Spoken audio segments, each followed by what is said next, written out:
This jacket might be too ruffly for this. I don't really know. Hey, what up, guys? It's Alex. Making a quick video just to kind of talk a little bit about that new RTX 3060 that just got announced today.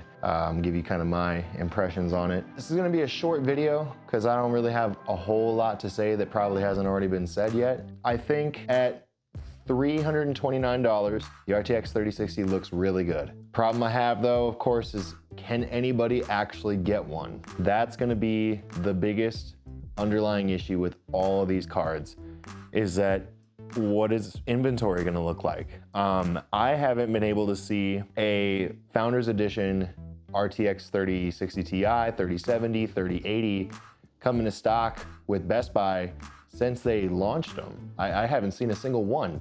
So I'm really curious how this is really gonna play out, because at $329, it sounds like a really good card. At $329, it sounds like a really good entry point at high 1440 FPS gaming. But if you can't get one at $329, now you're looking at a board partner card at probably close to $400.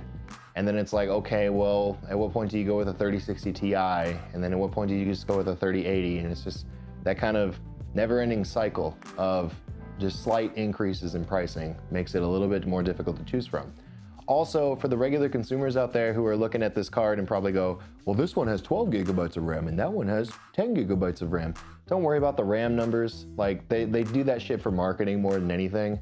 Don't pay attention to that, because that's gonna lead people to thinking that they're buying a better card than a 3070 or something, or even a 3080, because it's got a higher count of RAM. Now that's not gonna apply to everybody, but for the really newcomers to PC components, it's probably gonna be really confusing. But it also should serve as a heads up to anybody who hasn't gotten a card yet, that when the inevitable 3080 Supers launch and the 3070 Supers and all that kind of stuff and the 3080 Ti's, you're probably gonna be looking at higher memory versions of those cards. So that's where I get to my kind of closing thought, is that in any case, guys, just stay patient. Like, it's so hard, because I know a lot of you have been waiting really long to get a card in your system. Maybe you have a computer and you're just wanting to upgrade it, or maybe you said this was the year, unfortunately, that you were gonna build your own first computer and you just can't get anything, and maybe the graphics card's the last part. I get how hard it is to want to just buy whatever's in stock, and that's what a lot of you have said in the comments when I've made my 3060 Ti reviews, my 3070 review that I just put up. It's always, I'll probably just get whatever is in stock, and I get that, I really do. But if you can help it, and if you can be patient and do your research and try to figure out what actually is best for your system and what is best for your setup, I think long term, you'll be much happier with the final product that you put together. It's tough, I know that. So just try and stay mentally strong with this, and like, just be patient. But hopefully this is a sign to come that if they're able to launch this kind of product, perhaps the component shortages are easing up a bit, and now they're gonna be able to start producing a bit more.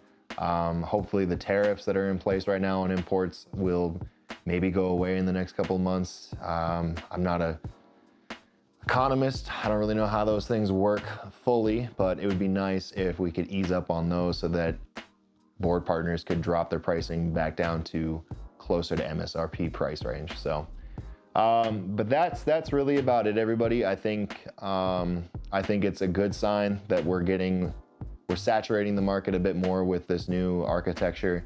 And I don't think Nvidia would, well, I don't know. They've been accused of paper launches by me personally and a bunch of other people, but I don't think they would be willing to launch this product at this time after all the backlash if it wasn't something they could realistically do. So we'll see, time will tell. So the RTX 3060 should be coming out sometime in late February, they said, at a price range of $329 MSRP. So that sounds great. That sounds great. I think ray tracing, of course, they're up every reviewer's ass about ray tracing, but I think the true rasterized performance of these cards is really the big selling point, along with DLSS, and some of the Nvidia broadcast stuff is kind of cool. It's very buggy. I've used it a few times and get mixed results, but yeah, I don't know. I think it's an interesting time. We'll see what the next month looks like, and hopefully everybody can just buy a card and just start gaming again. That'd be great, wouldn't it? We've had a long 12 months. Pandemic's been rough. Just scalpers, if you could just ease up a little bit and just let people get their cards, that'd be kind of cool. But that's probably gonna do it for me, everybody. I gotta get back to my real job.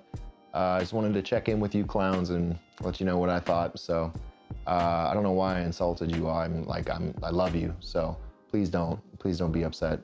That's it. Okay, bye.